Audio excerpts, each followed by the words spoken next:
వీరమల్లుకు వెన్నుపోటు పొడిచారా? టాలీవుడ్ పెద్దలకు ఇక మూడిందా?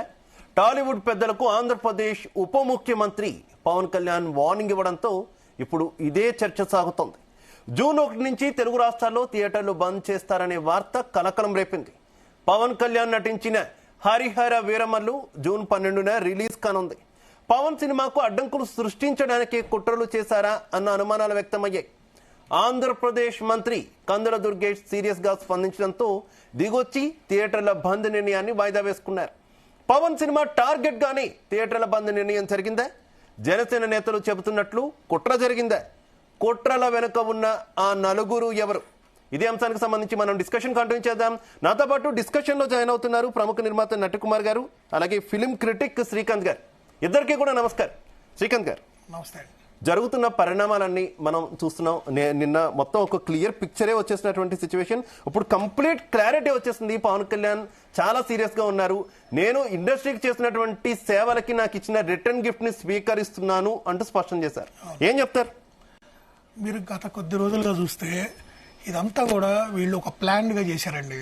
అసలు మెయిన్ అంటే ఈ రోజు ఇవాళ పవన్ కళ్యాణ్ గారు ఏదైతే ఇందాక మీరు చెప్తున్నారో రిలీజ్ చేశారు, ఈ లేఖ అంటున్నారో, ఇది గత కొన్ని సంవత్సరాలుగా జరుగుతున్నటువంటి గుత్తాధిపత్యం ఇండస్ట్రీలో. అది ఎప్పటి నుంచో ఉందండి.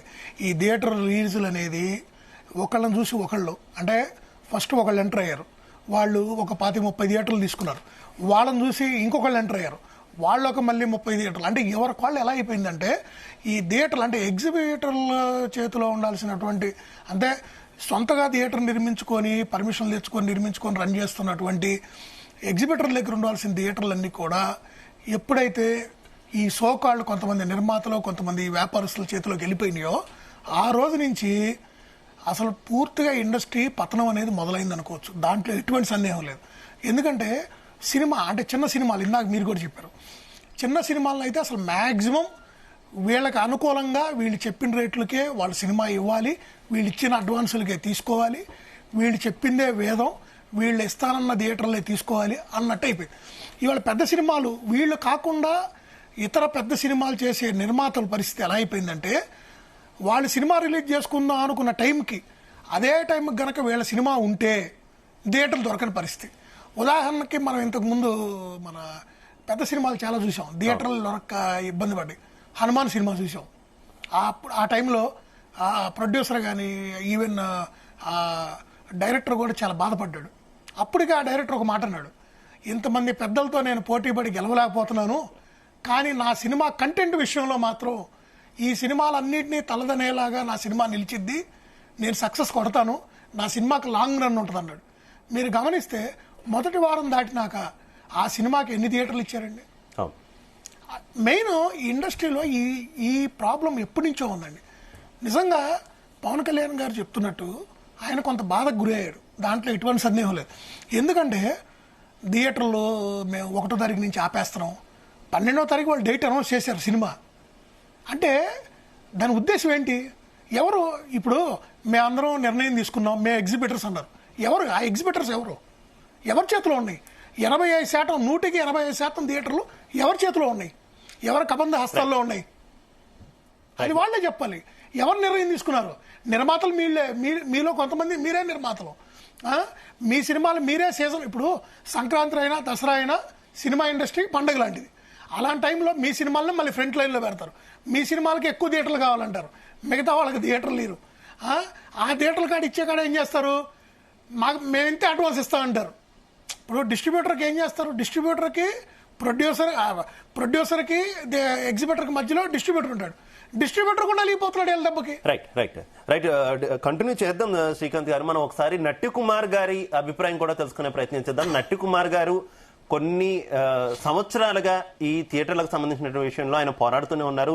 చిన్న సినిమాలు నలిగిపోతున్నాయని ఆయన పదే కూడా తెర మీదకి వచ్చి పోరాడినటువంటి విషయం. నట్టికుమార్ గారు నమస్తే, నా ఆడియో క్లియర్ గా ఉందా మీకు? రైట్, నట్కుమార్ గారు డిస్కనెక్ట్ అయినట్టున్నారు. మళ్ళీ మనం ఆయన తీసుకునే ప్రయత్నం చేద్దాం. శ్రీకాంత్ గారు, ఇందాక నేను ప్రస్తావించినట్టు చిన్న సినిమాల గురించి నట్కుమార్ గారు ఎన్నోసార్లు ప్రస్తావించినటువంటి పరిస్థితి. ఎక్కడ కూడా అసలు చిన్న సినిమాను బతకనివ్వట్లేదు, నలుగురు చేతులు ఉండిపోయినాయి, ఇలా అయితే ఎలా బతుకుతుంది, కొత్త నిర్మాతలు ఎవరు వస్తారు, కొత్త సినిమాలు ఎక్కడ పుట్టుకొస్తాయి, ఇది ఇండస్ట్రీకి కరెక్ట్ కాదు అంటూ కూడా ఆయన పదే పదే బాధించినటువంటి పరిస్థితి. ఇప్పుడు అదే నిజమైందిగా. అది 100% వాస్తవం అండి. ఇప్పుడు నేను మీకు అదే చెప్తున్నా అండి. ఇవాళ వీళ్ళు షేరింగ్ కావాలంటున్నారు. అసలు ఎగ్జిబిటర్ లేరండి. ఎగ్జిబిటర్లు ఎవరు? మీరు ఆల్రెడీ లీజులు తీసుకొని మేము మీకు నెలకింత అద్దెస్తామని చెప్పి 10 సంవత్సరాలు 15 సంవత్సరాలు గ్రౌండ్ లీజ్ తీసేసుకొని మొత్తం మీ కింద పెట్టుకొని క్యాంటీన్ లేనిది అన్ని కూడా మీ కింద నడుస్తాయి, పార్కింగ్ లేని మీ కింద నడుస్తాయి. అసలు సినిమా థియేటర్లో పార్కింగ్ తీసుకోవటం ఏంటి, షాపింగ్ మాల్లో పార్కింగ్ తీసుకోవటం ఏంటి, ఇవన్నీ కూడా వీళ్ళు మేనేజ్ చేస్తున్నారు. ట్యాక్సులు, గవర్నమెంట్కి ట్యాక్సులు కూడా వీళ్ళు ప్రాపర్గా కట్టట్లేదు. ఇవన్నీ లోతుగా వెళ్తే చాలా విషయాల్లో వీళ్ళు దొరుకుతారు. అవన్నీ వాళ్ళకి తెలుసు. ఇంకొక విషయం, లాస్ట్ గవర్నమెంట్లో మనం చూసాం వీళ్ళ పరిస్థితి. అందరూ అక్కడ పోయి చేతులు కట్టుకొని పెద్ద హీరోల దగ్గర నుంచి, అంటే ప్రొడ్యూసర్ని చిన్నచూపు చూశారు. ప్రొడ్యూసర్ అనే వాళ్ళని హీరోలు పక్కన కూర్చోబెట్టే పరిస్థితికి వెళ్ళిపోయారు. అప్పుడేమైంది, ప్రొడ్యూసర్ మాట చల్లని పరిస్థితికి వచ్చింది. అప్పుడు హీరోలే ఎంటర్ అయ్యారు. వాళ్ళ సినిమా రేట్లు పెంచుకోవడానికి, ఆ సినిమా రిలీజ్ అప్పుడు కొన్ని థియేటర్లో సౌకర్యాలు లేకపోతే క్లోజ్ చేస్తున్నారని చెప్పి వీటి గురించి చర్చలకు వెళ్ళి వాళ్ళ పరువు బాగొట్టుకున్నారు.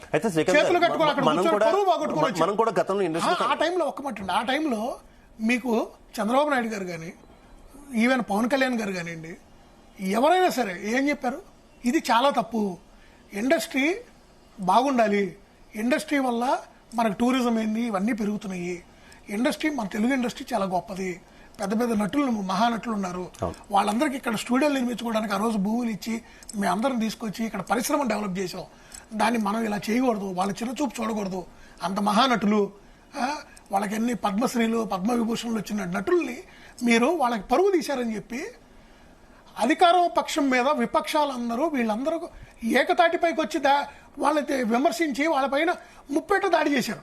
అలాంటిది వీళ్ళు తర్వాత రమ్మన్నారు, చర్చలకు రమ్మన్నారు, మీకేం కావాలి, ఇండస్ట్రీకి మంచి చెడు మీకేం కావాలో మేము చేస్తాం, చక్కగా మీ కమిటీస్ అన్ని రండి, మీకు అన్ని చేద్దామంటే నిజంగా పవన్ కళ్యాణ్ గారు చెప్పినట్టు ఎవరైనా ఒకళ్ళు వెళ్ళారా? సినిమా రిలీజ్కి 4 రోజుల ముందెళ్ళి ఒక రెఫరెండం ఇచ్చుకోవటం, మా సినిమా టికెట్ ధర 100 రూపాయలు పెంచుకుంటాం, 200 పెంచుకోవడానికి పర్మిషన్ ఇవ్వటం, అడిగిన వెంటనే పర్మిషన్ ఇస్తున్నారా లేదా? మరి అది ఎవరు మంచితనం వల్ల ఇస్తున్నారు? పవన్ కళ్యాణ్ గారు కూడా ఇండస్ట్రీ నుంచి వచ్చారు కాబట్టి ఇండస్ట్రీని నమ్ముకొని ఎంతమంది బతుకుతున్నారు, డైరెక్ట్ ఆర్ ఇండైరెక్ట్ ఎంప్లాయ్మెంట్ తెలుసు కాబట్టి ఆయన ప్రతిదానికి సామరస్యంగానే వెళ్ళారు. ఈరోజు ఖచ్చితంగా అంటే ఇక్కడ ఈ చర్చ ఇప్పుడు మీకు వర్కౌట్ కాకపోవచ్చు, మీకు ఏమైనా ఇబ్బందులు ఉండొచ్చు, అది కలిసికట్టుగా ఇండస్ట్రీలోని పెద్దలందరూ మాట్లాడుకొని దాని మీద చర్చలు చేసి ప్రభుత్వాన్ని గతంలో మనం డిస్కస్ చేసినప్పుడు కూడా ఇండస్ట్రీ బాగుండాలని మనం డిస్కస్ చేసినప్పుడు కూడా ఎందుకు ఒక్కొక్కరుగా ఏ ప్రభుత్వం ఉన్నా ఒక్కొక్కరుగా వెళ్తున్నారు, కలిసికట్టుగా ఎందుకు వెళ్ళట్లేదు అనే క్వశ్చన్ వచ్చింది. వెళ్తే కలిసికట్టుగా ఎవరు వెళ్ళాలి అనేటటువంటి క్వశ్చన్ కూడా ఉంది. ఏంటి ప్రతి దానికి కూడా ఇటు ఇండస్ట్రీలో అన్ని రకాల సంఘాలు ఉన్నాయి, ఎందుకు అందరూ కలిసి ముందుకెళ్లరు, కలిసి వెళ్లకుండా ఎవరైనా ఆపుతున్నారా, ఏం జరుగుతుంది అసలు ఇండస్ట్రీ? ఆధిపత్యం అండి. ఇందాక మీరు చెప్పారు కదా, ఒక ఫోన్ కాల్ చేసి చర్చలకు రండి, మీకేం కావాలో నేను చూస్తా రమ్మంటూ ఒక నిర్ణయం, అదేమంటే మళ్ళీ నేను అనలేదు, లీక్ చేసేది వాళ్ళే అది ఆ మాట అనకుండా ఎలా వచ్చింది? జూన్ 1వ తారీఖు అనే పదం ఎలా వచ్చింది బయటికి? మీ 4 గోడల మధ్య మీటింగ్లో జరిగింది, బయటికి ఎలా వచ్చింది మీరు లీక్ చేయకుండా? ఇవన్నీ వీళ్ళు ఆడుతున్న గేమ్స్ అండి, ఇవన్నీ వీళ్ళు ఆడుతున్న గేమ్స్. ఈ గుప్తాధిపత్యంగా ఎప్పుడైతే థియేటర్లు 85% థియేటర్లో ఒక 4 చేతిలోకి వెళ్ళియో ఇవాళ వాళ్ళు చెప్పిందే వేదం, వాళ్ళు చేసుకుందే దోపిడీ. ఇప్పుడు మీరు గమనిస్తే వీళ్ళ కాన్సెప్ట్ ఏంటంటే ఇప్పుడు మల్టీప్లెక్స్ స్టైల్లోకి వెళ్ళబోతున్నారు. సో ఈ షేరింగ్ అనే రేషియో తీసుకొచ్చి ఇక డిస్ట్రిబ్యూటర్ అనే అతను కూడా ఇండైరెక్ట్గా ఏంటంటే డిస్ట్రిబ్యూటర్లు ఉన్నారు కదా ఇప్పుడు, అటు నిర్మాతలకి ఇటు ఎగ్జిబిటర్కి మధ్యలో ఆ వ్యవస్థను కూడా నిర్మూలించబోతున్నారు. ఇక ఒక నిర్మాత సినిమా ఒక నిర్మాత తీసిన తర్వాత ఇక డైరెక్ట్ ఈ 4గురితో మాట్లాడుకోవాలి, నా సినిమా రిలీజ్ చేయాలి, మీరు అడ్వాన్స్ ఎంత ఇస్తారు? ఇప్పుడు దాకా మధ్యలో డిస్ట్రిబ్యూటర్ నా సినిమా కొనేవాడు, కొని ఈ కింద థియేటర్ల దగ్గర నుంచి ఆ షేర్ల కింద అడ్వాన్స్ కింద లేదా చిన్న సెంటర్లో సినిమా అమ్మేసి ఆ డబ్బులు తీసుకొచ్చి మిగతా తగ్గిని అతని జేబులో నుంచి పెట్టి ఆ సినిమా రిలీజ్ చేసేవాళ్ళు. ఇప్పుడు ఆ డిస్ట్రిబ్యూటర్లు ఏదో 10 రూపాయలు మధ్యలో వాళ్ళకి వస్తున్నాయేమో, వాళ్ళు తింటున్నారేమో, అది కూడా మనమే డైరెక్ట్ తినేద్దాం, అలానే ప్రొడ్యూసర్ని మన చెప్పు చేతుల్లో పెట్టుకుందాం, సో మన సినిమాలకు మనం రూట్ క్లియర్ చేసుకుందాం అని ఇవన్నీ రకరకాల ఎత్తుగడలతో జరిగినటువంటి నిర్ణయాలు తప్పితే రెండోది కాదు.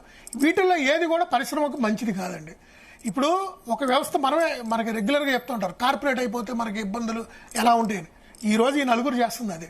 85% థియేటర్లు వాళ్ళ చెప్పు చేతుల్లో ఉన్నాయంటే ఎగ్జిబిటర్ల సమస్యలు అంటున్నారు. ఎగ్జిబిటర్ ఏడు అసలు? Exhibitor AD? మీరే ఎగ్జిబిటర్లు, మీరే నిర్మాతలు, మొత్తం మీ చేతిలో ఉంది. ఇప్పుడు మీరే ఇందాక చెప్పారు క్యూబ్కి ఇంత ఖర్చు అవుతుంది అన్నారు. అంటే మీరు నిర్ణయించిందే ధర, మీరు చెప్పిందే. పాప్కార్న్ సినిమాని చంపేసింది, నిజమే. మరి ఇప్పుడు ఒకప్పుడు ఒక కుటుంబం ఏం చేసేదండి, నెలకు ఒక 2,000, ఓ 2,500, ఓ 1,500 వాళ్ళ స్థాయికి తగ్గట్టు పక్కన పెట్టుకునేవాళ్ళు. ఒక 50,000, ఒక 25,000, ఒక ₹1,00,000 జీతం వచ్చేవాళ్ళు. ప్రతిదానికి బడ్జెట్ వేసుకుంటారు కదా, వాళ్ళ ఈఎంఐలకి, వాళ్ళకి బైకులకి ఏంది, లేదా కార్లకి పెట్రోల్ ఏంది, ప్రతిదానికి ఒక లెక్క ఉంటుంది. అట్లా ఒక సినిమాకు బడ్జెట్ పెట్టుకునేవాళ్ళు. చక్కగా వారానికి ఒక సినిమా చూసేవాళ్ళు, వాళ్ళు నెలకు 4 సినిమాలు చూసేవాళ్ళు కుటుంబంతో. ఈ రోజు మీ పరిస్థితి ఏంది, ఒరే బాబు మీరు 4 సినిమాలు చూడొద్దు, ఒక్క సినిమాలో చూడండి, ఆ ఒక్క సినిమాకి వచ్చి మీరు ఆ పాప్కార్న్కి మిగతా 3 సినిమాల డబ్బులు మాకు ఇచ్చేది వెళ్ళిపోతుంది అంటారు. ఎవరు సినిమా ఇవాళ థియేటర్కి ఎవరు రావట్లేదు, అందుకే మేము 1 వీక్ కూడా ఆడట్లేదు సినిమా, అందుకే మేము అన్ని థియేటర్లో మా సినిమా వేసేసి ఫస్ట్ 2-3 రోజులు కలెక్షన్ లాగేసుకుంటూ ఉన్నారు. అసలు ఆ దుర్గతి పట్టించింది ఎవరండి? ఇవాళ పైరసీ ఎక్కువైపోయింది అన్నారు. పైరసీని ప్రేక్షకుడు ఎప్పుడు ప్రోత్సహిస్తాడు? పైరసీని ప్రేక్షకుడు ఎప్పుడు ప్రోత్సహిస్తాడు? థియేటర్లో చూడలేనప్పుడు. తనకి థియేటర్కి వెళ్ళి ఆ లార్జ్ స్క్రీన్ అనుభవాన్ని మీరు దూరం చేశారు కాబట్టి ఒక సామాన్యుడు, ఒక మధ్యతరగతోడు పైరసీ మీద ఆధారపడ్డాడు. మీరు అది దగ్గర చేయండి. లోగడ ఒకసారి ఇదే జరిగింది 10 సంవత్సరాల క్రితం. హరిహర వీరమల్లు దగ్గరకు వద్దాం శ్రీకాంత్ గారు. హరిహర వీరమల్లుకి కావాలనే అడ్డంకులు సృష్టిస్తున్నారు. ఈ మొత్తం వ్యవహారం అంతా, ఈ వెనకాల జరుగుతుందంతా కేవలం ఆ సినిమా ఆపడానికి అని పవన్ కళ్యాణ్ మనోగతం, ఉప ముఖ్యమంత్రి మనోగతం కింద ఆయన రిలీజ్ చేసినటువంటి వివరణ, అంటే ఆయన ఆఫీస్ ఉప ముఖ్యమంత్రి కార్యాలయాన్ని రిలీజ్ చేసిన ద్వారా మనకు అర్థమవుతున్నారు. అంత సాహసం చేస్తారా? అంత సాహసం ఎందుకంటే పవన్ కళ్యాణ్ ఇప్పుడు ఉప ముఖ్యమంత్రి కావచ్చు, కానీ ఇండస్ట్రీలో ఒక పెద్ద నటుడు, ఆయనకి ఎంత ఫ్యాన్ బేస్ ఉందనేది అందరికీ తెలిసినటువంటి విషయమే. పైగా మెగాస్టార్ చిరంజీవి తమ్ముడు, మెగా కుటుంబం, మొన్నటిదాకా ఆ నలుగురు అన్న దాంట్లో ఈ మెగా కుటుంబాన్ని కూడా కలిపినటువంటి పరిస్థితి ఉంది. ఏంటి అటువంటి పవన్ కళ్యాణ్ సినిమాకి అడ్డంకుల నిజముందా? 100%. దీంట్లో 50% నిజం ఉందండి, దాంట్లో ఎటువంటి సందేహం లేదు. మరీ ముఖ్యంగా వీళ్ళు చర్చలు జరిపిన టైం చూసుకోండి మీరు. నెక్స్ట్ పెద్ద సినిమా రాబోతుంది అయింది, డేట్ కూడా అనౌన్స్ చేశారు. డేట్ అనౌన్స్ చేసిన తర్వాత ఈ చర్చలు మొదలైనవి. ముందు జరిగినాయా? జరగలేదే. గత 3 నెలల నుంచి, లాస్ట్ మరీ 2 months నుంచి అయితే మీరు చూస్తే ఐపీఎల్ సీజన్, దీనివల్ల చాలా పెద్ద సినిమాలు అసలు ఏమీ లేవు. మళ్ళీ ఎగ్జామ్స్, పిల్లలకి మార్చి ఏప్రిల్ ఎగ్జామ్స్. సో చిన్న సినిమాలు, మీడియం సినిమాలు తప్పితే పెద్ద సినిమాలు, పాన్ ఇండియా సినిమాలు ఏమీ లేవు రిలీజెస్. మీరు చూడొచ్చు. థియేటర్స్ అయితే కొన్ని అయితే అసలు క్లోజ్ చేశారు కూడా, సరైన సినిమాలు లేవు, రెంట్లు కూడా వర్కౌట్ కావట్లేదని. ఆ టైంలో చర్చించాల్సింది మరీ ముఖ్యంగా ఇంత పెద్ద పవన్ కళ్యాణ్ గారి సినిమా, అది కూడా ఒక 5-6 సంవత్సరాల నుంచి రకరకాల ఇష్యూస్తో, రకరకాల సందర్భాల్లో ఇబ్బంది పడుతూ ఆయన రాజకీయాల్లోకి రంగప్రవేశం చేసి పార్టీని ఎస్టాబ్లిష్ చేసుకుంటూ ఉప ముఖ్యమంత్రి అయ్యి మళ్ళీ నిర్మాతనికి నష్టపోకూడదు, ఆ నిర్మాతను నేను ఆదుకోవాలని వెంటనే డేట్లు ఇచ్చి ఆ సినిమా పూర్తి చేసి, పాపం ఏఎం రత్నం గారు ఒకప్పుడు ఎలాంటి పెద్ద ప్రొడ్యూసరు, ఈ రోజు ఆయన పరిస్థితి ఏంటి అన్నీ మనకు తెలుసు. ఇక్కడ ఓపెన్గా మాట్లాడుకోవాలి మనం. ఇవన్నీ తెలిసిన తర్వాత మీరు ఎగ్జిబిటర్లని ఇవాళ ఆ ముసుకేసుకొని మాట్లాడుతున్నారు. మీరు ఎగ్జిబిటర్లు కాకముందు మీరు ఎవరు? మీరు ఈరోజు ఏంటి ఇండస్ట్రీలో మీరు సోకాల్డ్ టాప్ ప్రొడ్యూసర్స్లో మీరు ఒకళ్ళు. ఒక సాటి ప్రొడ్యూసర్ కష్టాలు మీకు తెలియవా? ఎలాంటి ఇబ్బందులు ఉన్నాయో తెలీదా? ఈ సినిమా గురించి మీకు తెలీదా? ఈ టైంలో ఈ చర్చ పెడతారా? ఈ టైంలోనే ఈ చర్చ పెట్టాలని మీకు గుర్తొచ్చిందా? ఇన్ని రోజులు మీకు ఇబ్బందులు లేవా? జనవరి సంక్రాంతి మీ సినిమాలు అయిపోయిన తర్వాత ఫిబ్రవరిలో గుర్తు రాలేదా? మార్చిలో గుర్తు రాలేదా? మే చివరిలో అది ఈ సినిమాకి ఇంకొక 2 వారాల్లో సినిమా రిలీజ్ అనగా ఇవాళ గుర్తొచ్చి ఇవాళ ఇండస్ట్రీని బాగు చేద్దాం, ఎగ్జిబిటర్లను బాగు చేద్దాం.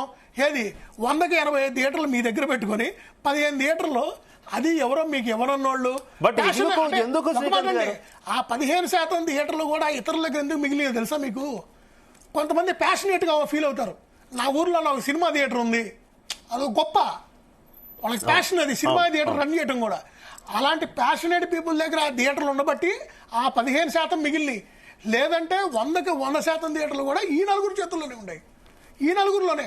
ఎక్కడ దాకా ఎందుకండి మైత్రి మేకర్స్ వాళ్ళు పోయినసారి అఫీషియల్గా స్టేట్మెంట్ ఇచ్చారు 2 years బ్యాక్, మేము చాలా ఇబ్బంది పడుతున్నాం ఈ థియేటర్ల విషయంలోని.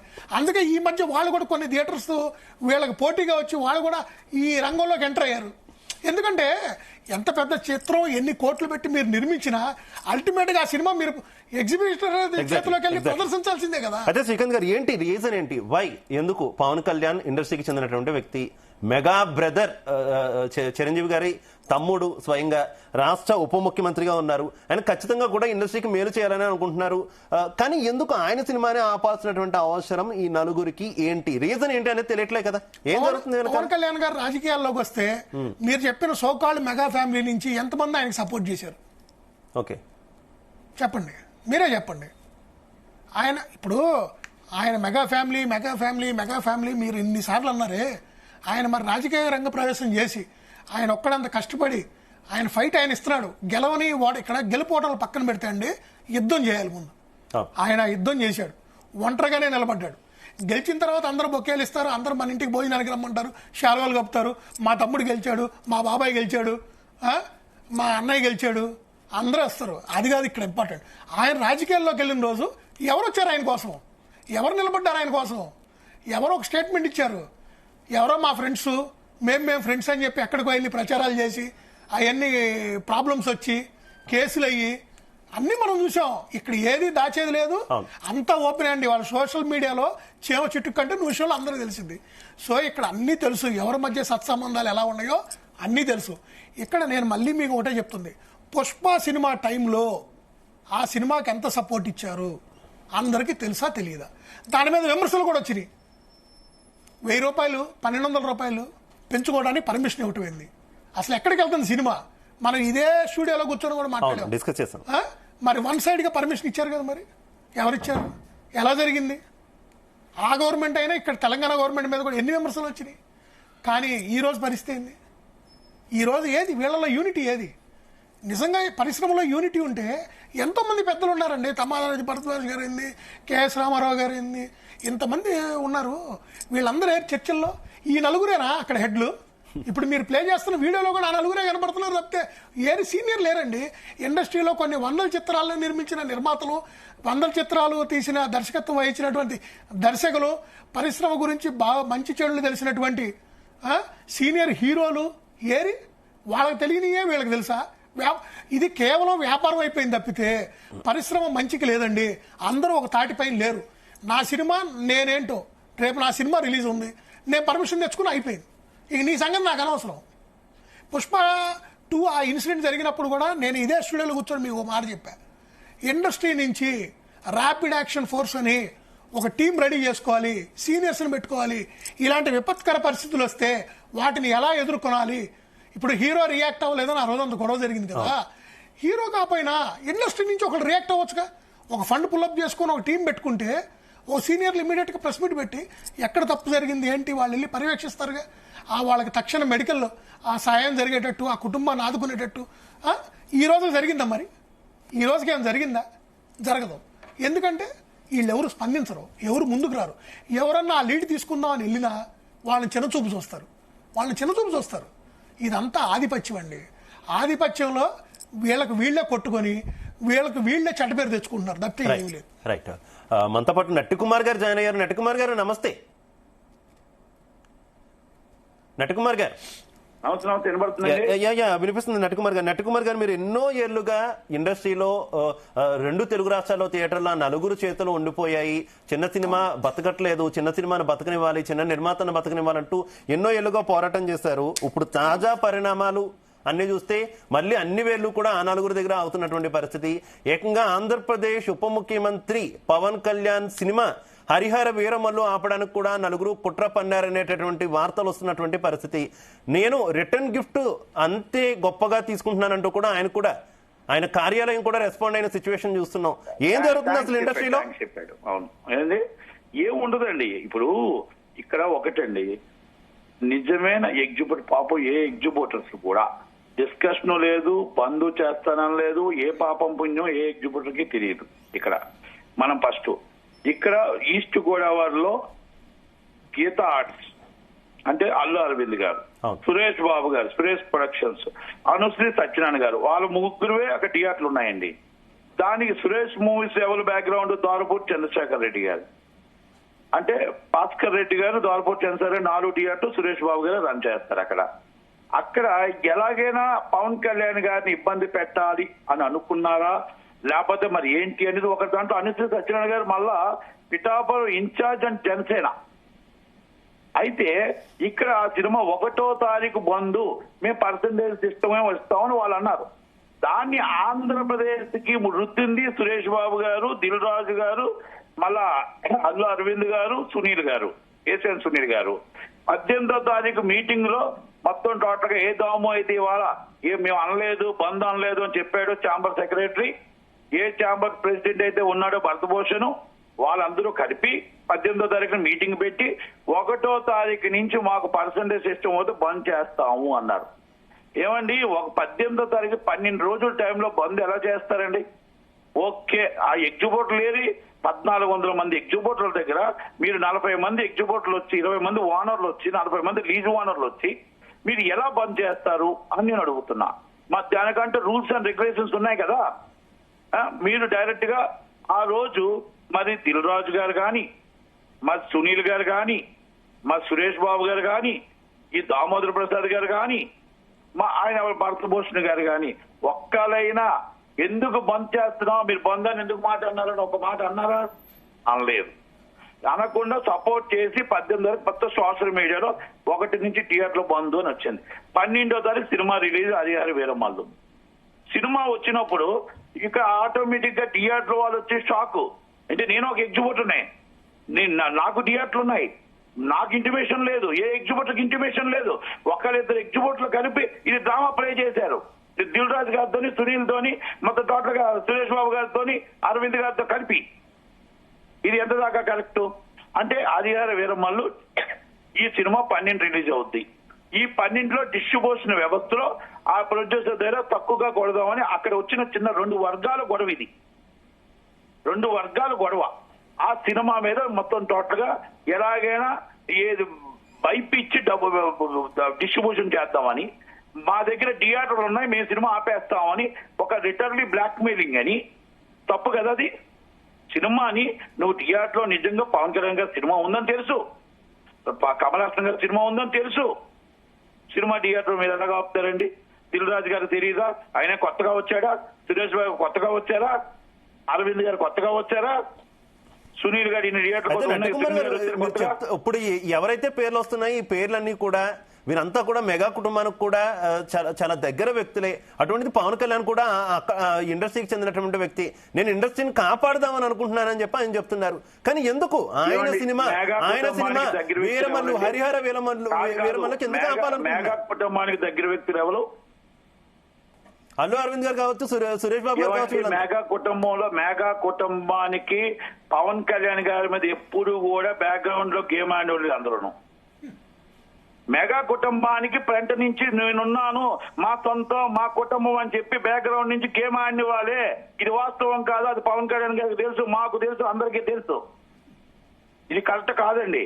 ఎందుకంటే వీళ్ళు నిజంగా ధైర్యం ఉంటే ఆ మీటింగ్ లో 18 మీటింగ్ లో చెప్పాలి. 18 మీటింగ్ లో చెప్పి డైరెక్ట్ గా ప్రెస్ నోట్ ఇవ్వాలి. మేము బంద్కి ఒప్పుకోము, ఇది 12 పవన్ కళ్యాణ్ గారి సినిమా రిలీజ్ ఉంది, ఇది కరెక్ట్ గా కాదు, ఈ బంద్ అనేది మేము ఖండిస్తున్నామని ఎందుకు చెప్పలేకపోయారు ధైర్యంగా? ఎందుకు ఈ దామోదర్ ప్రసాద్ చెప్పలేకపోయాడు? ఎందుకు దిల్ రాజు చెప్పలేకపోయాడు? ఎందుకు అరవింద్ గారు చెప్పలేకపోయారు? ఎందుకు సురేష్ బాబు చెప్పలేకపోయాడు? ఎందుకు ఏసీఎన్ సునీల్ చెప్పలేకపోయాడు? ఎందుకు ఈ భరతభూషణ్ చౌదరి గారు చెప్పలేకపోయారు? ఈ రోజు నిన్న ఎప్పుడైతే కందులు దుర్గేష్ గారు ఒక కమిటీ వేశారో, కందులు దుర్గేష్ గారు విచారణకు ఆదేశించారు, మొత్తం ఆంధ్రప్రదేశ్ ఫ్యాన్స్ కానీ ఆంధ్రప్రదేశ్ ఎగ్జిబిటర్లు కానీ, సార్ మేము బంద్ అని చెప్పట్లేదు సార్, ఎప్పటి నుంచో మేము సినిమా చూస్తున్నాం సార్, పవన్ కళ్యాణ్ గారు సినిమా వేయాలి సార్, మీ సినిమా వేసుకోవాలి సార్, మీ సినిమా మనుగడ సార్, మా థియేటర్లో బతకాలి సార్, మేము ముయ్యాలి అనుకోవట్లేదు సార్ అని అంటే ఆయన ఏంటి ఇదేదో కుట్రలు జరుగుతుంది, ఇదేదో మాయ జరుగుతుందని చెప్పి ఆయన విచారణకు ఆదేశిస్తే వాళ్ళు ఆటోగా మీటింగ్ పెట్టి మేము అసలు బందే అనుకోలేదు, మేము కమిటీ వేస్తాం అని మాట్లాడతారు. ఏమండి, అన్నదమ్ముల సమస్య ఇది. ఎగ్జిబిటర్, డిస్ట్రిబ్యూటర్ అండ్ ప్రొడ్యూసర్ అన్నదమ్ముల సమస్య. కూర్చొని మాట్లాడుకోవచ్చు, బంధులు చేసే అంత అవసరం లేదు. ఇది థియేటర్ మూసుకున్నంత అవసరం లేదు. ఒక ఎగ్జిబిటర్ గా ఆయన థియేటర్ ఆయన మూసివచ్చు, ఒక డిస్ట్రిబ్యూటర్ గా ఆయన సినిమా రిలీజ్ చేయకుండా మానివచ్చు, ఒక ప్రొడ్యూసర్ గా సినిమా తీయకుండా మానివచ్చు. కానీ మీకు లీజ్ థియేటర్లు ఉన్నాయి కదా, మీకు ఇష్టం లేకపోతే వదిలియండి. సురేష్ బాబు గారు మీకు ఇష్టం లేకపోతే థియేటర్లు వదిలియండి. మీరు ఓనర్లు కాదు. మీరు సునీల్ గారు, మీరు థియేటర్ ఓనర్ కాదు, మీరు సినిమాలు వద్దంటే వదిలేయండి. అరవింద్ గారు, మీరు సినిమాలు థియేటర్ లీజు థియేటర్లు వదిలేయండి. థియేటర్ ఓనరు ఉంచుతాడా, గొడవ చేసుకుంటాడా, రిలీజ్ రన్ చేస్తాడా అనేది థియేటర్ ఓనర్ చూసుకుంటాడు. ఓనర్ కదా మీటింగ్. మీరు విజయవాడలో మీటింగ్ పెట్టారా, వైజాగ్ లో మీటింగ్ పెట్టారా, తిరుపతిలో మీటింగ్ పెట్టారా, గుంతకల్లో మీటింగ్ పెట్టారా? 18వ తారీఖు ఒక 60 మందితో మీటింగ్ పెట్టి పొందని చెప్తే ఏ ఎగ్జిబ్యూటర్కి ఏమీ తెలియకుండా అసలు మా సమస్యలేంటి, మా బాధ ఏంటి, మా కష్టం ఏంటి, సి క్లాస్ బతికేంటి, బి క్లాస్ బతికేంటి, ఏ క్లాస్ బతికేంటి, రెంట్లు మాకు సంవత్సరానికి 48 వారాల్లో 8 వారాలు రెంట్లు వస్తున్నాయి. 40 వారాలు పర్సెంటేజ్ ఆడుతున్నాం ఇప్పుడు. మాకేంటి ఇప్పుడు అలాగే నట్టుకుమార్ గారు ఉప ముఖ్యమంత్రి కార్యాలయం నుంచి వచ్చినటువంటి ప్రకటనలో మరో ముఖ్యమైనటువంటి అంశం కూడా ఉంది. గతంలో ఉప ముఖ్యమంత్రి పవన్ కళ్యాణ్ వీరంతా కూడా విడివిడిగా వచ్చి కలిశారు, వారి వారి సినిమాలకు సంబంధించి లేదంటే వ్యక్తిగత అవసరాలకు సంబంధించి. అలా వచ్చిన ప్రతి ఒక్కరికి కూడా నేను ఇండస్ట్రీకి సహాయపడాలనుకుంటున్నాను, కానీ అందరూ కలిసి రండి, కలిసికట్టుగా వచ్చినప్పుడు మనం ముఖ్యమంత్రితో మాట్లాడదామని నేను చెప్పాను. కానీ అందరూ కలిసి రావడానికి, ఇండస్ట్రీ కలిసికట్టుగా ఉండడానికి వీరు ఒప్పుకోవట్లేదు అనేటటువంటి అంశాన్ని ఆ లేఖలో ప్రస్తావించినటువంటి అంశం. ఎందుకు అందరూ కలిసి వెళ్ళడానికి ఇష్టపడట్లేదు? ఎందుకు మొఖం చెల్లట్లేదు వాళ్ళకి? ఓకే, మొఖం చెల్లట్లేదు. ఎందుకు చెల్లట్లేదో మొహం చెల్లట్లేదా, లేకపోతే వాళ్ళ గుత్తాధిపత్యం దెబ్బతింటుందని భయమా? గుత్తాధిపత్యం దెబ్బతింటుంది, మొఖం చెల్లట్లేదు. చంద్రబాబు నాయుడు గారు మొఖం డైరెక్ట్ గా చూడటానికి చెల్లట్లే, సిగ్గుతో తలదించుకుంటున్నారు. ఎందుకో తెలుసా అండి? ఉదయం లెగిస్తే బారసాల నుంచి మొత్తం టోటల్ గా అన్నప్రసనం నుంచి ప్రతి ఒక్కరికి ఒక చీఫ్ మినిస్టర్ హోదా వదిలి ఉదయం లెగిస్తే నా కుటుంబం, నా సినిమా ఇండస్ట్రీ అని చెప్పి ప్రతి కుటుంబానికి వచ్చి ఏది కావాలంటే అది ఇచ్చిన చంద్రబాబు నాయుడు గారు జైల్లో ఉంటే, వాళ్ళ భార్య నటి రోడ్డు మీద రాజమండ్రిలో నించుంటే, వాళ్ళ కొడుకు వేలు కోసం న్యాయం కోసం పోరాడుతూ ఉంటే, వాళ్ళ కుటుంబానికి ఒక్కరు పరామర్శడానికి వెళ్ళే ఇండస్ట్రీ నుంచి 4-3 తప్ప. ఆ రోజు మరి ఈ రోజు ఏ ముఖం పెట్టుకొని వెళ్తారండి? ఏ ముఖం పెట్టుకొని వాళ్ళ ముఖం చూపించి మాకు ఇది చెయ్యండి అని అడగగలుగుతారు? పవన్ కళ్యాణ్ గారు ఒక్కడే పెద్ద కొడుకుగా, పవన్ కళ్యాణ్ ఒక్కడే పెద్ద అన్నగా నిలబడి ఆయనకు ఆ రోజు అండగా నించున్నాడు. కనుక నిజంగా అది ముఖం చెల్లకెళ్ళట్లేదు, ముఖం చెల్లకెళ్ళట్లేదు. వాస్తవం ఇది వాస్తవం. అది వాస్తవం కాదని గుండె మీద చేసుకొని చెప్పమానండి. కేవలం ఆంధ్రప్రదేశ్ లోనే కాదు నట్టుకుమార్ గారు, ఇక్కడ తెలంగాణలో అయినా సరే ఏదైనా అవసరమైతే ముఖ్యమంత్రినో లేదంటే సినిమాటోగ్రఫీ మంత్రినో వారి వారి సినిమాలకు సంబంధించి వ్యక్తిగత అంశాలకు సంబంధించి విడివిడిగా వెళ్ళి కలుస్తున్నారు తప్పితే అసలు ఇండస్ట్రీకి సంబంధించినటువంటి ఏ అంశం జరిగినా ఏది జరిగినా కూడా ఇండస్ట్రీ అంతా కలిసికట్టుగా వెళ్ళట్లేదు అనే క్వశ్చన్ ఎప్పుడు రైజ్ అవుతూనే ఉన్నటువంటి సిచ్యువేషన్. ఏంటి ప్రాబ్లం ఏంటి అసలు? ఏ గవర్నమెంట్ ఉన్నా అది కదండి. ఛాంబర్ జాయింట్ సెక్రటరీగా నేనున్నాను 2 సంవత్సరాల నుంచి. సెక్రటరీగా ప్రసన్న కుమార్ ఉన్నాడు, ప్రెసిడెంట్ గా దామోదర్ ప్రసాద్ ఉన్నాడు. ఇప్పుడు అక్కడ వ్యక్తులు కాదండి, అది సంస్థ విలువ, సంస్థ వాల్యూ. ఛాంబరు అక్కడ ఉన్నారండి, ఛాంబర్ వాల్యూ, ఫెడరేషన్ వాల్యూ. అక్కడ వ్యక్తులను చూసి వీళ్ళేంటంటే మాకు ఇన్ఫ్లుయెన్స్ ఉంది, మేము డైరెక్ట్ గా సీఎం పేసి ఫోన్ చేసి వెళ్ళిపోతాం, రేవంత్ రెడ్డి గారితో ఉదయం లేస్తే నేను రూమ్మేట్స్, రేవంత్ రెడ్డి గారితో ఉదయం లేస్తే మేము వాకింగ్ వెళ్ళే వాళ్ళమి, ఉదయం లేస్తే మేము చంద్రబాబు నాయుడు గారు మాకు భువనేశ్వర్ అక్క గారు బాగా తెలుసు అంటే ఇది వ్యక్తిగతం అండి. పవన్ కళ్యాణ్ గారు మా ప్రొడ్యూసరు, పవన్ కళ్యాణ్ గారితో మేము వ్యక్తిగతంగా ఇది కాదండి. అందుకే ఇందాక ఆయన పవన్ కళ్యాణ్ గారు చాలా క్లియర్ గా చెప్పారు, ఇక మీదట సంఘాలు మాత్రమే రావాలి, వ్యక్తిగతంగా ఎవరు రావద్దు, మేము ఎవరికి కూడా ప్రోత్సహించము అని చెప్పాడు. మంచి నిర్ణయం నుంచి మేము అడుగుతుంది ఒకటేనండి, సంస్థ ఇస్ వాల్యుబుల్. సంస్థ ఎప్పుడు కూడా ఏది ఉంది, ఎవరు ఎక్కువ ఎవరు తక్కువ కాదండి. అక్కడ సంస్థ విలువైంది, సంస్థ నుంచే వెళ్ళాలి. ఆ రోజు రాజశేఖర రెడ్డి గారు, ఆ రోజు మన కిరణ్ కుమార్ రెడ్డి గారు ఎవరైనా సంస్థలే రావాలన్నారు, వ్యక్తిగతంగా రావద్దు అని చెప్పారు. ఆ రోజు సినిమాటోగ్రఫీ మంత్రి టీకే అరుణ్ గారు కానీ, సినిమాటోగ్రఫీ మంత్రి ఆనం రామనారాయణ రెడ్డి గారు కానీ, రాజశేఖర రెడ్డి గారు కానీ, కిరణ్ కుమార్ రెడ్డి గారు కానీ వ్యక్తిగతంగా రావద్దని చెప్పారు. అందుకని అంటానండి, ఇప్పుడు రేవంత్ రెడ్డి గారు కానీ మొన్న రేవంత్ రెడ్డి గారికి వచ్చి ఆయనకున్న మంత్రులందరినీ దగ్గర ఉన్న అందరూ పట్టుకుని వెళ్ళిపోయి మళ్ళీ అందరినీ ఏదో కాంప్రమైజ్ చేసే ధోరణిలో తీసుకెళ్లాడు. అది ఎంత బ్యాడ్ అయింది ఆయనకి, గవర్నమెంట్ కి ఎంత బ్యాడ్ అయింది అంటే ఏదో పొస్పాటు మీద కేసు పెట్టినట్టు కావాలని మళ్ళా కాంప్రమైజ్ తీసుకెళ్ళినట్టు అనిపించింది అది. అవును. ఇప్పుడు ఏమంటున్నానంటే మన పవన్ కళ్యాణ్ గారిని కలటానికి వెళ్ళారు, ఓకే, పలకరించడానికి వెళ్తేప్పుడు ఆయన చెప్పాడు చాలా చక్కగా అందరూ కలిసి రండి అని. కలిసి వస్తే నట్టుకుమని పిలవబడుతుందేమో, కలిసి వస్తే మొత్తం నట్టుకుమని పిలాలా? లేదు మనందరం మన ఇన్ఫ్లుయెన్స్ డైరెక్ట్ గా టికెట్లు మనం రేట్లు తెచ్చుకుంటాం కదా, మనకి ఎందుకు పని? ఇక చంద్రబాబు నాయుడుతో ఫోన్ లో మాట్లాడేస్తాంగా, లోకేష్ గారితో ఫోన్ లో మాట్లాడేస్తాంగా, పవన్ కళ్యాణ్ గారితో ఫోన్ లో మాట్లాడుతున్నాంగా, వ్యక్తిగతంగా మనకి ఇన్ఫ్లుయెన్స్లు ఉన్నాయిగా సార్. వ్యక్తిగత ఇన్ఫ్లుయెన్స్ ఇందాక అందుకే పవన్ కళ్యాణ్ గారు చాలా క్లియర్ గా చెప్పారు, వ్యక్తిగత ఇన్ఫ్లుయెన్స్ కంటే సంస్థలు గొప్పవి. సంస్థలు మన పెట్టిన కావు, మన పుట్టక ముందు పెట్టిన సంస్థలు ఇవి. 1931 అండ్ 1941 స్వతంత్రం రాకముందు మన పెట్టిన సంస్థలు ఇవి. విజయవాడ ఛాంబర్ 1941, ఇది తెలంగాణ ఛాంబర్ 1931. ఈ ఛాంబర్ లో మా కౌన్సిలర్లు సౌత్ ఇండియన్ ఛాంబర్లు ఇప్పుడు కావండి, వాళ్ళు పెట్టినవే. వాళ్ళ దాంట్లో మనం నడుచుకుంటూ వస్తున్నాం అండి. మన పండారు అక్షయ్ గారు కానీ, డివిఎస్ రాజు గారు కానీ, డాక్టర్ నారాయణరావు గారు కానీ, రామానాయుడు గారు కానీ, ఎంఎస్ రెడ్డి గారు కానీ, వాళ్ళు పెట్టిన సంస్థలు నడిపించుకుంటూ వస్తున్నామండి. కానీ ఆ సంస్థల్ని గౌరవించవలసింది ఈరోజు పవన్ కళ్యాణ్ గారు మాట్లాడినందుకు ధన్యవాదాలండి. సంస్థను గుర్తుపట్టండి, ఈ సంస్థను గుర్తించండి. ఈ జనాల కాదు, వీళ్ళు వెళ్ళకపోవటానికి కారణం చంద్రబాబు నాయుడు గారికి డైరెక్ట్ గా ఫేస్ చూపించలేక, చంద్రబాబు నాయుడు గారితో డైరెక్ట్ గా మాట్లాడలేక. ఇది వాస్తవం కాదని గుండెమే చేసుకుని ఒక్కరిని చెప్పానండి. ఓకే నట్టుకుమార్ గారు, మీరు లైన్ లో ఉండండి. ఒకసారి నేను మళ్ళీ మీ దగ్గరకు వస్తాను. మనతో పాటు ఫిలిం క్రిటిక్ శ్రీకాంత్ గారు కూడా ఉన్నారు. శ్రీకాంత్ గారు, 80% వరకు థియేటర్లు వీరి నలుగురు చేతుల్లోనే ఉండిపోయినటువంటి సిచ్యువేషన్. ఏకంగా ఇప్పుడు డిప్యూటీ సీఎంని కొంత బెదిరించే ధోరణిలోకి వెళ్లారు. రేపు పొద్దున్న ఏదైనా చేయొచ్చు. చిన్న సినిమాలు అయితే థియేటర్లు దొరకట్లేదు, బతకడమే కష్టమవుతుంది. ఇందాక మీరు ఎగ్జాంపుల్ చెప్పారు, హనుమాన్ సినిమా లాంటిది. ఒక సినిమా బాగుంది అన్న టాక్ వస్తే తప్పితే ఇంకో 2-3 థియేటర్లు ఎక్స్ట్రా దొరికే సిచ్యువేషన్ లేదు. ఏం చెయ్యాలి ఇప్పుడు? ఏం చేస్తే అటు తెలంగాణ ప్రభుత్వమైనా ఆంధ్రప్రదేశ్ ప్రభుత్వమైనా ఈ గుత్తాధిపత్యానికి ఎలాగా చెక్ పెట్టాలి? ఇప్పుడు వీళ్ళు చెప్తున్నారు కదండి, మాకు సినిమాలు లాస్ వస్తున్నాయి, వర్కౌట్ కావట్లేదు, మాకు రెంట్ల విధానం వర్కౌట్ కావట్లేదు అంటున్నారు కదా. వదిలేసేయమనండి థియేటర్లు. నట్టుకుమార్ గారు కూడా ఎగ్జిబిటర్లకు వదిలేసేయమనండి. కళ్ళ కత్తుకొని తీసుకుంటారు ఎగ్జిబిటర్స్. వీళ్ళ గుత్తాధిపత్యంలోకి వెళ్ళిన తర్వాతే ఈ లాభాలు పోయి నష్టాలు మొదలైనయండి. వీళ్ళు ప్రతి దాంట్లో వ్యాపారం చేస్తున్నారు. ఫుడ్ కాడి పార్కింగ్ కాడి ప్రతి దాంట్లో. ఇప్పుడు సినిమా టికెట్ అనేది సామాన్యుడికి అందుబాటులో ఉండాలి. సింగిల్ స్క్రీన్లు అన్నిటిని కూడా వీళ్ళు ఏం చేశారంటే కొన్ని చోట్ల 2-3 స్క్రీన్ల కింద కూడా మార్చి ఏం చేశారు, మల్టీప్లెక్స్ రేట్లు పెడుతున్నారు వాటిల్లో కూడా. సో ఇలాంటి రకరకాల ఇబ్బందులు చాలా ఉన్నాయండి తెర వెనుక.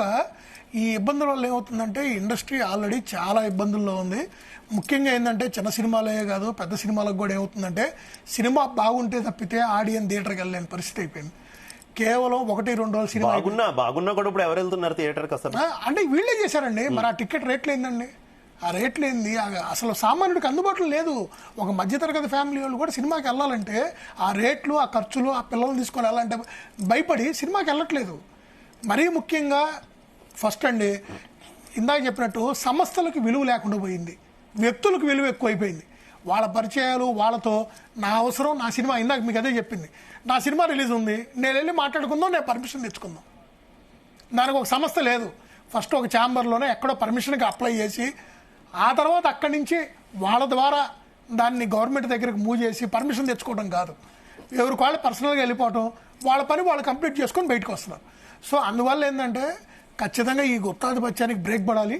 ఇక్కడి నుంచి ఏ చర్చలు ఉన్న ప్రభుత్వంతో దానికి సంబంధించినటువంటి ఆ సంస్థలకు సంబంధించినటువంటి ఎవరైతే కమిటీ మెంబర్స్ ఉంటారో ఆ కమిటీ పెద్దలే, ఆ ప్రెసిడెంట్, సెక్రటరీ, జాయింట్ సెక్రటరీ ఎవరైతే ఆ టీం ఉంటుందో వాళ్ళే వెళ్ళి ఆ చర్చలు చేయాలి. కానీ ఈ హీరోలు కానివ్వండి, ఈ సోకాళ్ళు ప్రొడ్యూసర్స్ కానివ్వండి, వాళ్ళు కాదండి, ఆ కమిటీకి సంబంధించిన వ్యక్తులే వెళ్ళాలి.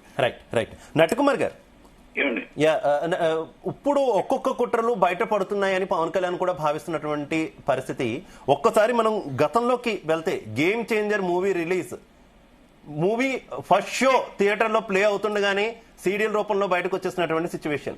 ఎంత దారుణంగా ఆ సినిమా నిర్మాతను దెబ్బ కొట్టారో మనం చూసాం. ఏంటి ఇప్పుడు ఇవన్నీ కూడా ఒక్కొక్క డాట్స్ కలుపుకుంటూ వెళ్తే ఇవన్నీ కూడా ఎక్కడో ఎండ్ అవుతున్నటువంటి సిచ్యువేషన్ కదా. ఏంటి దీని మీద అనుమానించవచ్చు అంటారే? ఏమండి, నేను థియేటర్లు అన్ని కూడా కొంతమంది చేతిలోనే ఉన్నాయి. టికెట్ రేట్ అందుబాటులో ఉంటే ఏ సినిమా అయినా థియేటర్కి వెళ్ళి వస్తారండి. గేమ్ చేంజర్ నిర్మాతనే అనుమానించాలి. గేమ్ చేంజర్ నిర్మాతనే అనుమానించాలి. ఆయనేం చాలా గొప్ప వ్యక్తి ఏమీ కాదు. ఇలాంటి కుట్రలో భాగస్తుడే, ఇలాంటి దాంట్లో అన్ని భాగస్తుడే. ఈరోజు బంధులో భాగస్తుడే. సురేష్ బాబు, దిల్ రాజు, సునీలు, అరవింద్ గారిని అనుమానించకుండా ఉండటానికి లేదు. ఈ రోజు ఇందాక సార్ చెప్పినట్టు, శ్రీకాంత్ గారు చెప్పినట్టు, థియేటర్లు వీళ్ళకి నష్టం వస్తే వదిలేమనండి, ఎగ్జిబిటర్ హ్యాపీగా తీసుకుంటారు. వీళ్ళు కట్టేది ఎగ్జిబిటర్కి నెలకు 1,00,000, ఎగ్జిబిటర్ కట్టేది నెలకి 1,00,000, వారానికి 1,00,000. వాళ్ళు తీసుకున్నది 7.5 లక్షలు. 7 లక్షలు ఎక్కడి నుంచి వస్తుందండి? ఒక సమాచార ఫ్యాక్టరీ సురేష్ బాబుది, ఒక మొత్తం టోటల్ గా ఎగ్ పప్ ఫ్యాక్టరీ సురేష్ బాబుది. వీళ్ళందరికీ ఒక ఎగ్ పప్ వీళ్ళకి జరిగేది 10 రూపాయలు, 170 రూపాయలు. వాటర్ బాటిల్ ఫ్యాక్టరీ వెళ్దే 170 రూపాయలు. కోక్ ఫ్యాక్టరీ వెళ్దే వీళ్ళ కోక్ వచ్చి హైకోర్టు నుంచి ఆర్డర్ కూడా తెచ్చుకున్నారు. వీళ్ళ కంపెనీ కోక్ అయితే 350 రూపాయలు. ఇవన్నీ మొత్తం టోటల్ గా దాచుకోవడం కాదా? ఎగ్జిబిటర్ నిజమైన ఎగ్జిబిటర్కి వెళ్తుందా? నిజమైన ఎగ్జిబిటర్ ఏమైనా డబ్బులు తింటున్నాడా? వాళ్ళ తాతల నాటి థియేటర్ రన్ అవ్వాలని ఒక ఆశ తప్ప, మాది థియేటర్ అని చెప్పుకోవడం తప్ప, డబ్బు తినేది ఒకరు, కష్టపడేది ఒకరు, కట్టింది ఒకరు. ఇది వాస్తవం కాదా? గుండె మీద చేసుకొని చెప్పానండి. సామాన్య ప్రజలను దోచుకోవట్లేదా? సామాన్య ప్రజలను ఇష్టం వచ్చినట్టు ఆడుకోవట్లేదా? అసలు సినిమా థియేటర్ ని ఒక వ్యాపార సంస్థగా మార్చేశారండి. సినిమా థియేటర్ ని ఒక వ్యాపారం చేశారు, వ్యాపారం మొదలు పెట్టారు. నిజమైన ఎగ్జిబిటర్ ఎప్పుడైనా తిన్నాడండి పాపం? ఓనర్ని తిన్నిచ్చారండి. ఓనర్కి సినిమా ఇవ్వకుండా డిస్ట్రిబ్యూటర్ మీరే, ప్రొడ్యూసర్ మీరే. ఎగ్జిబిటర్ నిజంగా ఉంటే ఆ ఎగ్జిబిటర్ అప్పుల పాలు చేసేసారు. 10 సంవత్సరాల క్రితం అండి, 10 సంవత్సరాల క్రితం వీళ్ళ గుత్తాధిపత్యంలోకి థియేటర్లకు వెళ్ళక ముందు ఆ రోజు పార్కింగ్ ఛార్జెస్ ఎంత ఉన్నాయి థియేటర్లో, ఆ రోజు పాప్కార్న్ ఛార్జ్ ఎంత ఉంది, వాటర్ బాటిల్ పరిస్థితి, కూల్ డ్రింక్ పరిస్థితి ఎలా ఉండేదండి? ఈ రోజు ఎలా అయిపోయింది? కూల్ డ్రింక్ 15 రూపాయలండి, పార్కింగ్ 5 రూపాయలు, 10 రూపాయలు అయ్యిస్తండి. ఈ రోజు 150 రూపాయలు పార్కింగ్ అండి. పాప్కార్న్ అనేది 10 రూపాయలండి, 10 రూపాయలు పాప్కార్న్ అండి. ఈ రోజు మొత్తం టోటల్ గా 570 రూపాయలు పాప్కార్న్ అండి. 1000 రూపాయలు కూడా ఉంది నట్టుకుమార్ గారు. ఫ్లేవర్ కలిస్తే 1000 రూపాయలు, 1200. ఒక సమోసా 170 రూపాయలండి. ఒక సమోసా 170 రూపాయలు. కైమా సమోసా 300 రూపాయలు. చికెన్ పప్పు 350 రూపాయలు. 800 సీట్లు, 1000 సీట్లు, 700 నుంచి మినిమం 1000 సీట్లు ఉన్న కెపాసిటీ థియేటర్లు, ఎంత మంచి మంచి థియేటర్లు ఉంటే వాటన్నిటిని 2 స్క్రీన్ల కింద విడగొట్టి ఎన్ని చేస్తాడా? నిజంగా ఓనర్కి వస్తుందా? ఏ ఓనర్కి వస్తుందో చెప్పమానండి. ఇప్పుడు నేను ఒక థియేటర్ ఓనర్నే. ఇప్పుడు సురేష్ బాబు కొనేది ఒకటే థియేటర్, శ్యామల థియేటర్ ఓనరు. తక్కువ థియేటర్ అని లీజే కదా. అరవింద్ గారికి ఏం థియేటర్ ఉన్నాయి? ఓనర్ కాదే, అయినా థియేటర్ ఓనర్ కాదు, లీజు ఓనర్. ఏదైనా ఒక థియేటర్ ఉంటే ఉండొచ్చు. ఇప్పుడు మీకు ఆల్రెడీ సునీల్ గారికి ఏముంటుంది? ఒరిజినల్ ఓనర్ గా ఒక థియేటర్ లేదు, ఆయన వన్ ఆఫ్ ది లీజ్ ఓనరే. ఇప్పుడు మీకు సురేష్ బాబు గారికి కానీ, ఆయనకి కానీ దిల్ రాజు గారు ఓనర్ కాదే, లీజ్ ఓనరే. అక్కడ దాకెందుకు సార్? ఇప్పుడు వీళ్ళు వర్కౌట్ కావట్లేదు అంటున్నారు. రేపు ఎవరన్నా ఇంకొక 5 థియేటర్లు మేము లీజుకి ఇస్తాం అంటే ఈ నలుగురే ముందెళ్ళి తీసుకుంటారా లేదా? ఏమండి, ఏం లేదండి. ఒక మాట నేను పచ్చిగా చెప్పమంటారా? పవన్ కళ్యాణ్ గారి సినిమా అధికారి వీరమాలు ఏదో తక్కువ రేటుకి ఇచ్చేస్తే డిస్ట్రిబ్యూషన్, దాంట్లో దాచేసుకుంటారు, అయిపోతుంది. అప్పుడు ఏ బంధువు ఉండదు, ఏది ఉండదు, ఏ గొడవ ఉండదు. వాళ్ళకి సినిమా అని అక్కడ పాపం నిర్మాత సినిమా తీశాడు. ఆ నిర్మాత సినిమా ఎలా చేయాలని పవన్ కళ్యాణ్ గారు పాపం ఎలా డెప్యూటీ కాకుండా కాపాడాలని ఆయన ప్రయత్నం చేస్తున్నాడు. ఆయన ప్రయత్నం చేసి దాన్ని ఏదో డిస్ట్రిబ్యూషన్ ఎక్కువ తీసుకొని కొన్ని ప్రజలకి తక్కువ రేట్లు అందించాలి, ప్రేక్షకులుగా తక్కువ రేట్లు అందించాలని ఆయన ఏదో ప్రయత్నం చేస్తుంటే ఇది రిటర్న్ ఈజ్ బ్లాక్మెయిలింగ్. ఇది నిజం కాదా అని చెప్పానండి. వెళ్ళి అంతిమంగా నట్టుకుమార్ గారు చివరికి ప్రేక్షకులను దోచుకుంటున్నారు, థియేటర్లో ఓనర్లను దోచుకుంటున్నారు, చిన్న నిర్మాతల్ని దోచుకుంటున్నటువంటి సిచ్యువేషన్. అంతిమంగా అందరినీ కూడా దోచుకొని నలుగురు గుత్తాధిపత్యం ప్రదర్శిస్తున్నటువంటి పరిస్థితి. ఏం చెయ్యాలి? ఇప్పుడు ఆంధ్రప్రదేశ్ ప్రభుత్వం కావచ్చు, ముఖ్యమంత్రి చంద్రబాబు కావచ్చు, లేదంటే ఉప ముఖ్యమంత్రి పవన్ కళ్యాణ్ గారు చొరవతో కావచ్చు, ఇటు తెలంగాణ ప్రభుత్వం కావచ్చు, ముఖ్యమంత్రి రేవంత్ రెడ్డి కావచ్చు, ఏం చెయ్యాలి? ఏం చేస్తే బాగుంటుంది మీ సలహా? ఒక్కటే మాట అంటానండి, నిజమైన ఎగ్జిబిటర్ దగ్గర థియేటర్ ఉండాలి. నిజమైన ఎగ్జిబిటర్ ప్రజలకి రేట్లు పెంచకుండా బడ్జెట్ లో ఏ బడ్జెట్ ఉందో ఆ బడ్జెట్ లో సినిమా రేటు ఉండాలి. ప్రేక్షకుడికి అందుబాటులో తినుబండారు ఉండాలి. పార్కింగ్ అనేది ఫ్రీ ఉండాలి. ఇవన్నీ మనం చక్కగా 2 గవర్నమెంట్ లో మానిటరింగ్ చేసి అసలు గవర్నమెంట్ కి ట్యాక్స్ కడుతున్నారా లేదా, ఇక్కడ రేట్లు పెంచిన రేటుకి ట్యాక్స్ కడుతున్నారా లేదా, ఆ డబ్బులు కూడా వీరే దాచుకుంటున్నారా, ఇవన్నీ మానిటరింగ్ కరెక్ట్ గా చేస్తే, వీళ్ళ కరెక్ట్ గా పట్టుకుంటే 3 నెలలు పారిపోతారు. 3 నెలల్లో వీళ్ళు కనబడరు, మనకు వద్దు బాబో అని పారిపోతారు వీళ్ళు. ఎందుకంటే గవర్నమెంట్ చూసి చూడనట్టు వెళ్ళిపోతుంది, ఆఫీసర్లు చూసి చూడనట్టు వెళ్ళిపోతున్నారు. ఆటోమేటిక్ గా ఎవరు ఏం చెప్పినా ఇది మా చుట్టం, పలానా దగ్గర బంధువు, మా గవర్నమెంట్ లో ఆ మినిస్టర్ మా బంధువు, ఆ సీఎం గారు మా బంధువు, పలానా రూమ్మేట్, పలానా అమెరికాలో మేమిద్దరు రూమ్మేట్స్ అని ఇవన్నీ చుట్టాలు కలుపుకొని వెళ్ళిపోతారు. ఈ మినిస్టర్ మారిన తర్వాత ఈయన వెళ్తే ఆయన మా కులం, ఆయన మా క్యాస్ట్. ఇది వాస్తవం కాదా? గవర్నమెంట్ కరెక్ట్ గా పట్టించుకుంటే ఎందుకు ఈ ప్రాబ్లమ్స్ వస్తాయి? ఆఫీసర్లు కరెక్ట్ గా పట్టించుకుంటే ఎందుకు ఈ బాధలు వస్తాయి? సామాన్య ప్రేక్షకుడు ఎంటర్టైన్మెంట్ ఎందుకు అందదు? సామాన్య ప్రేక్షకుడు 800 రూపాయలు టికెట్ ఇవ్వడం ఏంటి, 1000 రూపాయలు టికెట్ ఇవ్వడం ఏంటి, 1100 రూపాయలు టికెట్ ఇవ్వడం ఏంటి? అసలు సామాన్యుని మనం దోచుకుంటుంటే వాళ్ళకి సపోర్ట్ చేయడం ఏంటంటే ఈ గవర్నమెంట్ లో ఆలోచించాలా లేదా? గవర్నమెంట్ లో ఆలోచించడానికి మనం ఇస్తున్న పెన్షన్ ఎంత, మనం ఇస్తున్న జీతం ఎంత, మనం ఇస్తున్న హైయెస్ట్ జీతం ఎంత, ఎన్ని లక్షల మంది సినిమా ఎంటర్టైన్మెంట్లు ఉంటారు, సినిమా పిట్టి ప్రేమ, హీరో అంటే ప్రేమ ఉన్నోళ్ళు ఎంతమంది ఉంటారు? ఆ తల్లికి 4000 పెన్షన్ ఇస్తే ఆ కొడుకు సినిమాకి వెళ్ళాలంటే 2000 రూపాయలు పట్టుకుపోతే మన ఆ నెలంతా ఎలా తింటారు? అలా ఆలోచించవలసిన గవర్నమెంట్లు వస్తే, ఆలోచించిన గవర్నమెంట్ పవన్ కళ్యాణ్ లాగా అన్ని ఆలోచిస్తే ఈ లీజ్ ఓనర్లు కాదండి పారిపోతారు ఈ దళాలందరూ. ఇది వాస్తవం. ఇది గవర్నమెంట్ చేతుల్లో ఉంది, ఇది మా చేతుల్లో లేదు. గవర్నమెంట్ చేతుల్లో, ఆఫీసర్ల చేతుల్లో ఉంది. ఆఫీసర్లు లంచాలు, కొంతమంది లంచం తీసుకొని వాళ్ళకి వేల కోట్ల రూపాయలు ట్యాక్స్ కట్టకుండా ఎగ్గొట్టిస్తున్న ఆఫీసర్లను తీసుకెళ్లి జైల్లో పడేస్తే అప్పుడు ఉంటుంది. అంతే తప్ప ఇది ఎప్పుడు రాదు, ఇలాగే ఉంటుంది. నట్టి కుమార్ గారు స్వతహాగా ఒక పెద్ద చాలా చిత్రాలు నిర్మించినటువంటి ఒక నిర్మాత. ఆయన చిన్న సినిమాలు ఆయన ఎన్నో ఇబ్బందులు పడి ఉన్నాడు. ఒక ఎగ్జిబిటర్ గా చూశారు, క్లారిటీగా ఎంత చక్కగా ప్రతిదీ ఆయన ఎంత వివరంగా చెప్పారు చూడండి.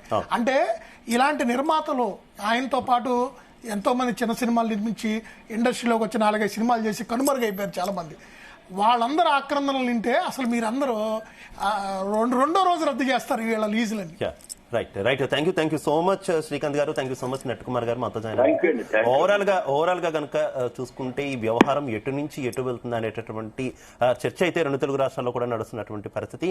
మొత్తానికి ప్రొడ్యూసర్లు 4 చేతుల్లోనే మొత్తం థియేటర్లు ఉండిపోయి వీళ్ళు ఆడిందే ఆట పాడిందే పాట జరుగుతుంది. ఎక్కడైనా కూడా వారి కదంబ హస్తాల నుంచి ఇండస్ట్రీని కాపాడాలని సామాన్యులు అలాగే సినీ ప్రేమికులు కోరుకుంటున్నారు. ఇక పవన్ కళ్యాణ్ హరిహర వీరమల్లు సినిమాకి సంబంధించి వీరు పెట్టినటువంటి అడ్డంకుల పట్ల మాత్రం పవన్ ఫ్యాన్స్ ఆగ్రహం వ్యక్తం చేస్తున్నారు. మాకు టైం వస్తుంది, మీ సినిమా కూడా రిలీజ్ అవుతుంది, అప్పుడు చూసుకుంటామంటూ కూడా సవాలు విసురుతున్నటువంటి సిచ్యువేషన్. చూద్దాం ఈ వ్యవహారం ఎక్కడ తేలుతుంది.